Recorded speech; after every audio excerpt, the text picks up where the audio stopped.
আবহাওয়া সর্বোচ্চ তাপমাত্রা 20.3 ডিগ্রি সেলসিয়াস, সর্বনিম্ন তাপমাত্রা 10.3 ডিগ্রি সেলসিয়াস। বৃষ্টিপাত হয়। সময় সংবাদ এখানেই শেষ করছি। দেখতে থাকুন সময় চ্যানেল, সময় সব সময়।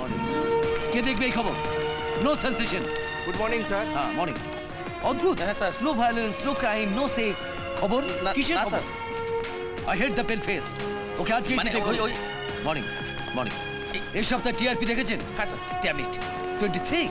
আমরা 23 আর ওরা 87। কি গো? হ্যাঁ মর্নিং। কেন? Y?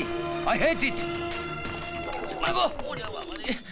Being a channel head sir, আমারও সেই একই মত। ওটাকে আর একদিনও রাখা যাবে না। হ্যালো, ওই দেবস্মিতা না সুচিস্মিতা? হ্যাঁ হ্যাঁ। আরে ওই যে খবর পড়ছিল মেয়েটা, এক্ষুনি যে খবর পড়ছিল মেয়েটা, ওটাকে বার করুন, বার করে দিন। ডু ইট নাও। হ্যাঁ। আমারও পরানো যাচা। আর গাইব না। না না ঠিক নেই। একটা এসপি কে ট্রান্সফার করতে পারছেন না? আমাদের সব ধান্দা বন্ধ করে দিচ্ছে দাদা। এসপি সাহেবা গরিবের বন্ধু, শয়তানের জম।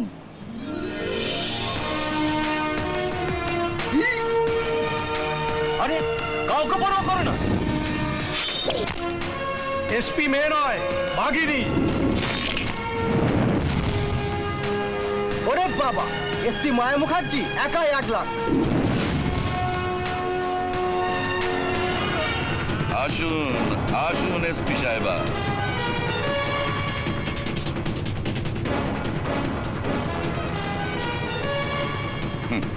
আপনার তো এখন প্রচুর জনপ্রিয়তা। আগামী নির্বাচনে প্রার্থী হন, নেত্রী হয়ে উঠুন। নেতা নেত্রী হতে গেলে জনপ্রিয়তা ছাড়াও আর একটা জিনিস শেখা দরকার, হঠকারিতা। সেটা এখনো রপ্ত করতে পারিনি। ভালো বলেছেন। সকাল সকাল আপনার সঙ্গে দেখা, দিনটা ভালোই যাবে। আমার মতো পুলিশের মুখ দেখলে আপনার মতো নেতার দিন ভালো যায় না। অন্তত আমার অভিজ্ঞতা তাই বলে। কি বলছেন ম্যাডাম?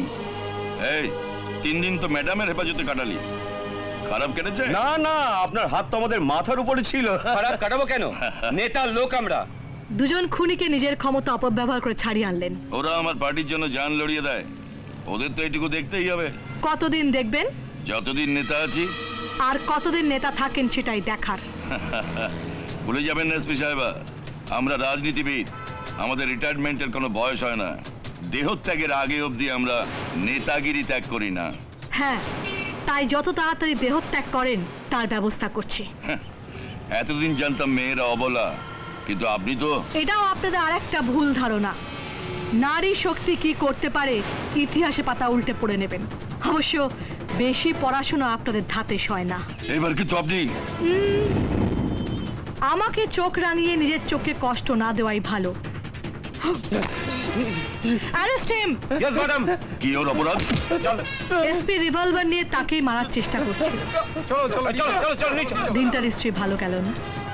দিনের এখনো অনেক বাকি আছে। আমার সামনে থেকে আমার পার্টির ছেলেকে অ্যারেস্ট করলেন, সাহসটা কিন্তু একটু বেশি দেখিয়ে ফেললেন। এটা তো শোকেস। যেদিন আপনার পার্টির ছেলেদের সামনে আপনাকে অ্যারেস্ট করব, সেদিন দেখবেন সাহসের গোডাউন। চলি।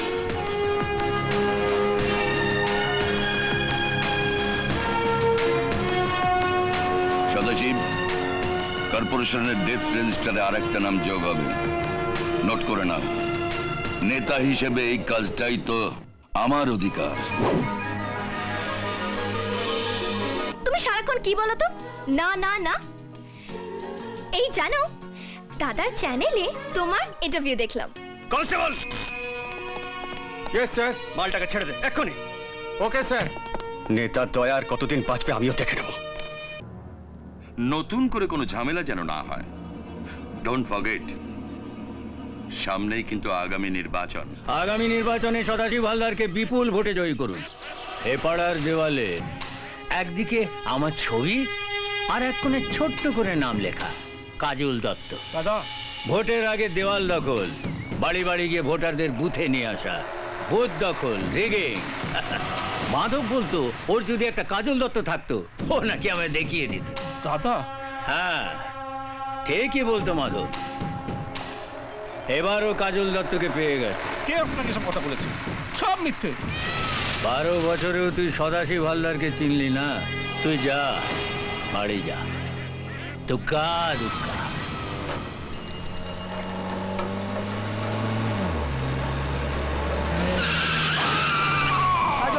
অমর রহে, अमर रहे अमर रहे কাজল দত্ত অমর রহে। अमर रहे সময় সংবাদ চ্যানেলটাকে দেখছি না, না বলবো না। কি যেন নাম ওই সাংবাদিক মেয়ে। দাদা প্রমোটার আগরওয়াল কিন্তু টাকা পয়সা দিচ্ছে না, উল্টে আমাদের গালি দিচ্ছে। টাইম সত্যি খারাপ যাচ্ছে। রাজা দাদা শোন, আগরওয়ালের হাত পা ভেঙে দে। না না না, ওকে কোমায় পাঠিয়ে দে। শালা কিছুদিন রেস্ট করুক, ভালো হবে। দাদা ও আমাদের পার্টি ফান্ডে টাকা দেয়, আমাদের বন্ধু লোক। পলিটিক্সে না কেউ বন্ধু হয় চিরদিন, না কেউ শত্রু, মনে রাখ। জয় হনুমান জ্ঞান গুণের সাগর। আমার একটা প্রশ্ন ছিল, রামচন্দ্রের সাথে বিভীষণ আর সুগ্রীবের মহাজোটে তোমার মিস্টার হনুমানের রোলটা কি ছিল জানতে পারি? না মানে একটা কথা তো ঠিক যে আমাদের দেশের এই যে জোটের রাজনীতি, তার আমদানি তো রামায়ণ থেকেই হয়েছে। ও অমন করছো কেন? তুমি হনুমান চালিসা পড়ছিলে, তাই আমি জানতে চাইলাম তোমার হনুমানের কোনো পলিসির ব্যাপারে কিছু জানা যায় কিনা। দাদু ভাই, এবার একটু রান্না বান্না শেখো।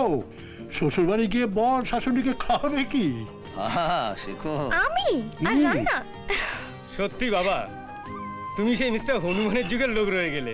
কেন? বালাই ষাট, আমাদের এমন চাঁদের মতো মেয়ে গ্যাসের ধারে গিয়ে রংটা পোড়াবে নাকি? কেন? প্রয়োজন হলে আমি এ বাড়ি ছেড়ে সাক্ষী দিদির সঙ্গে ও বাড়ি এই চলে নাও, যাব। প্রসাদ যাবো। হ্যাঁ হ্যাঁ হ্যাঁ, সেটাই ভালো, সেটাই ভালো। শোনো দাদু, তোমাকে একটা সিম্পল হিসেব বোঝাই। এই যে রোজ এত হোটেল রেস্টুরেন্ট খুলছে, মালিকদের এত ইনভেস্টমেন্ট, আর ওর চ্যানেলে বিজ্ঞাপন দিতে গিয়ে ইনভেস্টমেন্ট আরো বেড়ে যাচ্ছে। চুপ করো। এত বিদেশি কোম্পানি এদেশের মলগুলোতে পিৎজা, বার্গার, বিরিয়ানি, কাবাবের দোকান খুলছে, আর সাক্ষীর মতো মেয়েরা যদি রান্না করে, তাহলে ওদের লসটা ভাবো তো। ঠিক। Exactly, that's why I love you. এত ইন্টেলিজেন্ট একমাত্র আমার দাদা তেজেন্দ্র রঞ্জন পালই হতে পারে। আর সেই কথাটার বোন ছাড়া কোনো মেয়ে বুঝতেই পারলো না, আর সেই জন্য উনি বিয়ে করে উঠতে পারলেন না। আরে বিয়ে তো ডানাতের খেল। তাহলে বিয়ে করে দেখাও, বিয়ে করে দেখাও, বিয়ে করে দেখাও। দাদা বাবু, দেখো না বিয়ে করতেই যাবো। বাপের নাম পঞ্চানন ধারা, গ্রাম রামচন্দ্রপুর। আপনি কতদিনের কাজ পেয়েছেন? আমি 16 দিনের কাজ পেয়েছি। 16 দিনের কাজ আর টাকা? মাত্র 10 দিন। 16 দিনের কাজ আর মাত্র 10 দিনের টাকা। দাদা আপনি? প্রদিন মন্ডল আমার নাম, বাবার নাম জগাই মন্ডল। আপনি কত দিনের কাজ পেয়েছেন? প্রায় 16 দিনের। আর টাকা? 10 দিনের। একই ব্যাপার, 16 দিনের কাজ আর 10 দিনের টাকা। দাদা আপনি? আমি দলও করি না, কাজও নেই, টাকাও নেই। I hate this concept. আমার পয়সা কি খোলাম কুচি? কোন গ্রামের কোন পড়ার নিবারণ সে টাকা পেলো কি পেলো না, তাতে কার কি যায় আসে? আরে বালিগঞ্জ, নিউ মেনশন, এই যোধপুর পার্ক, নিউ আলিপুর, এখানকার লোকেরা এসব দেখবে নাকি? কিন্তু স্যার ওরা খুব গরিব। হ্যাঁ ওরা গরিব, তাই ওরা টিভি দেখে না। ওদের ঘরে এখন ইলেকট্রিসিটি ঢোকেনি। মেট্রো এলে ইপটিজিং এ মেয়েদের কি হচ্ছে সেগুলো তোমরা খবর করো? বাস স্ট্যান্ডে মেয়েদের কি হচ্ছে সেগুলো খবর করো? এটা একটা সোশ্যাল প্রবলেম। সরাসরি মেয়েটাকে গিয়ে জিজ্ঞেস করো যে আপনার অঙ্গ প্রত্যঙ্গের কোথায় কোথায় হাত দিয়েছে। হ্যাঁ, আরে এটাই স্টোরি, এটাই সবাই দেখবে। বুঝেছি স্যার। বুঝেছো? এদিন আজি কোন ঘরে গো খুলে দিল দ্বার। আপনার এই গান গাওয়াটা ছাড়বেন। রিয়া স্যার, ওই যে নায়িকা অপর্ণা মিত্রের ডিভোর্স কেসটা দেখো, অনেক স্টোরি পাবে। Yes sir. I hate this sir. Sir, খবর পাবলিককে খাওয়াতে হয়, কবে বুঝবে? না না, এইভাবে কাজ করা অসম্ভব। কেন? কেন মানে আর 5টা অপশন ছেড়ে সাংবাদিক কেন হলাম? ওই গরিব মানুষদের পাশে দাঁড়াবো, তাদের সমস্যা নিয়ে কথা বলবো, রাষ্ট্রের দুর্নীতির এগেইনস্টে কথা বলবো, তা না ইফটিজিং। কেন? ইফটিজিং কি সমস্যা নয়? ডেফিনেটলি সমস্যা, কিন্তু প্রশ্নগুলো কি করতে হবে তুই দেখেছিস? দিদি, আপনার বুকে হাত দিয়েছে না ঠোঁটে, কোনো মানে হয়? এরকম সমস্যা তো সব জায়গায়, কত জায়গা থেকে পালাবি তুই? কি রিয়া দেবী, টিআরপির কাছে হে টিউশনার কোটা কমপ্লিট? সব জায়গায়, সব জায়গায় শুধু সেক্স, ভায়োলেন্স আর ক্রাইম। সব জায়গায় আমি যথেষ্ট দেখেছি। কিন্তু কেন? অ্যাডভার্টাইজমেন্ট, মালিকের টাকা, তার রিটার্ন। দিল্লি ন্যাশনাল চ্যানেলগুলো খুব চকচকে, আর কলকাতাগুলো একটু ম্যারম্যারে, বাকি সব এক। না না, তুমি বরখাকে দেখো, রাজদীপকে দেখো, অর্ণবকে দেখো। তুই ওদের অন স্ক্রিনে দেখেছিস, অফ স্ক্রিনে সব একই সমস্যা। খবর নিয়ে দেখ ওরা কবার হে টিউশনে। বুঝলি? আচ্ছা যাকে, আচ্ছা শোন, কাল কিন্তু টিআরপির বোনের এনগেজমেন্ট পার্টি, আমরা যাচ্ছি। প্লিজ আমি যাবো। আচ্ছা শোন শোন, আমার কথাটা শোন, টিআরপি কিন্তু বাড়িটা একদম অন্যরকম, বুঝলি? বোনকে পাগলের মতো ভালোবাসে, বিন্দাস চিজ। আমরা যাবো, তুই যাবি কিনা বল? যেতেই হবে। না না বল বল, চল চল, যেতেই হবে, যেতেই হবে। ওকে ওকে।